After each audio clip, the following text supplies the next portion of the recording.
বিকালের নাস্তায় ঝটপট করে বানিয়ে ফেললাম আজ আমি ময়দা চালের গুঁড়া দিয়ে বিস্কুটের মতন খাস্তা বিস্কুট, এক কথায় বলতে গেলে। তো অনেক মজার আর লোভনীয় কিন্তু এই বিস্কুটটা চায়ের সাথে একদম জমে যায়। তো আসসালামু আলাইকুম রহমতুল্লাহি বারাকাতু।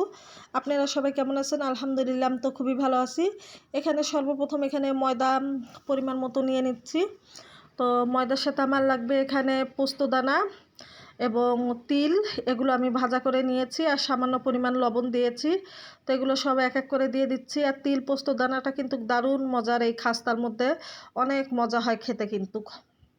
তো এখন এগুলো সব ঢেলে দিব। এরপরে একে একে যে আমি চালের গুঁড়া 1 পিরিচ পরিমাণ দিয়ে দিলাম, দিয়ে এখন খুব সুন্দর করে এগুলো মাখাবো। আর তার সাথে কিন্তু একটু চিনির পরিমাণটা একটু বেশি দিব।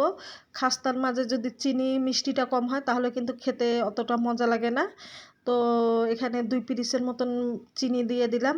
আর এখানে আমার লাগবে তেল, পরিমাণ মতো একটু তেল লাগবে। তো এখন সয়াবিন তেল পরিমাণ মতো দিয়ে ভালোভাবে আটাটার সাথে সবগুলো মাখিয়ে নিব। এরপর একটু করে পানি দিব আর সুন্দর করে আটাটা ছেনে নিব। তো এই নাস্তাটা কিন্তু অনেক অনেক মজার হয় খেতে কিন্তু। একদম যতদিন পারবেন আপনারা ঘরে রেখে দিয়ে কিন্তু খেতে পারবেন। একবারে অনেকগুলো খাস্তা বানিয়ে রেখে দিতে পারবেন।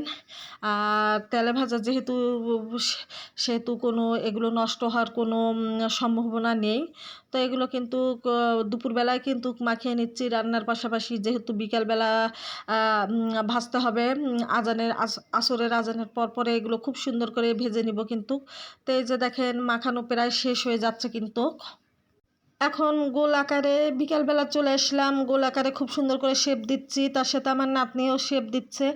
আর এই খোলামেলা একদম মাটির চুলায় গিয়ে কিন্তু আমি এগুলো ভাজবো। এই যে একদম খোলামেলা। আর সকাল থেকে আমাদের রংপুরে অনেক অনেক প্রচুর পরিমাণে বাতাস বইতেছে হচ্ছে। আর এইগুলোই যে দেখেন নিয়ে আসলাম এই রান্নাঘরে, কাঁচা রান্নাঘরে নিয়ে আসলাম। এখনও ফুল কমপ্লিট হয়নি রান্নাঘরটা। ওখানে মাটির চুলা বসিয়ে এই খাস্তাগুলো ভেজে নিচ্ছি। তো তেল গরম হয়ে গেছে। এখানে কিন্তু আমি দাঁড়িয়ে আছি, আমার বোনকে বললাম তুই ভাজ, আমি ক্যামেরাটা ধরে থাকি। আমার বোন কিন্তু এক এক করে দিচ্ছে তেলের মাঝে, দিয়ে খুব সুন্দর করে ভেজে নিব। আর এই যে দেখাচ্ছি একদম দেখেন, এই যে আমার ভাইও চলে গেল, গেটের দিকে চলে গেল।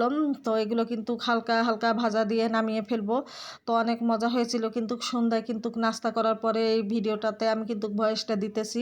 অনেক মজা হয়েছিল, যেহেতু তিল আর পোস্তদানার পরিমাণটা বেশি সেহেতু কিন্তু অনেক মজা খেতে হয়। নারকেলও দিতে পারেন, গুঁড়া দুধও দিতে পারেন। তো আমি নারকেল গুঁড়া দুধ এগুলো দেইনি, শুধু তিল পোস্তদানা চিনি দিয়ে আমি এই বিস্কুটটা তৈরি করলাম, খাস্তা বিস্কুটটা। তো অবশ্যই আপনারাও বাসায় ট্রাই করে দেখবেন, আসলে অনেক মজার হয় কিন্তু এই খাস্তাটা। আমাদের এখানে খুব বেশি চলে কিন্তু। তো এই যে ফাইনাল খাস্তাটা হয়ে গেছে, এখন একটা ভেঙে দেখাবো কেমন হয়েছে, অবশ্যই কমেন্টে জানাবেন। তো আজকের মতো আপনাদের কাছ থেকে বিদায় নিব। সবাই ভালো থাকবেন, বেশি বেশি করে ভিডিও দেখবেন, বড় বড় কমেন্ট করবেন। তো আসসালামু আলাইকুম, খোদা হাফেজ, টাটা, বাই বাই।